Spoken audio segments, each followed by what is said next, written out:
Здравейте отново! Продължаваме пътуването с лифта над град Сопот.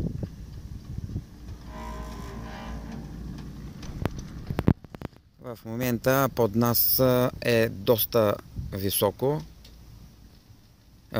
По-скоро ние се намираме на доста високо. Долу има доста сериозна пропаст.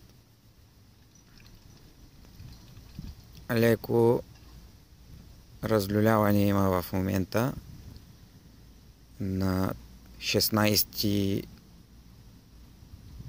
конус, да го кажем, на лифта. Не зная от какво се получава това нещо. И сега съответно тръгваме сериозно пак да изкачваме нагоре. В момента сме на 17-ти конус.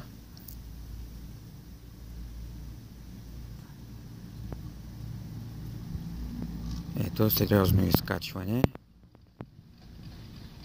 И продължаваме максимално напред с максимална скорост.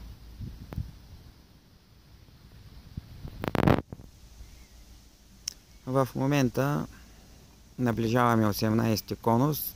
Тук вятърът е вече малко по-силен. Това е нормално с изкачването на по-голяма височина.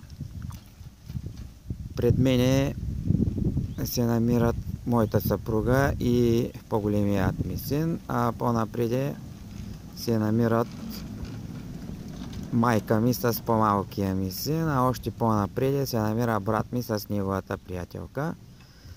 Може би брат ми ще скочи с парапланер. Не съм сигурен, но иска да си пробва. Ето, в момента ви показвам горе в височината, в небето, един от тези парапланери.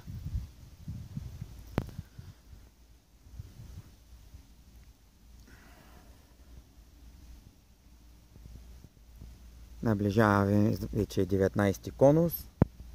В момента тук растителността е по-широколистна и голисна по-малко.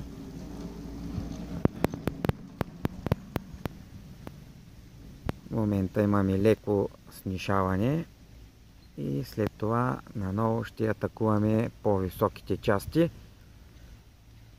Ето в момента един парапланер, от другата страна още един лети.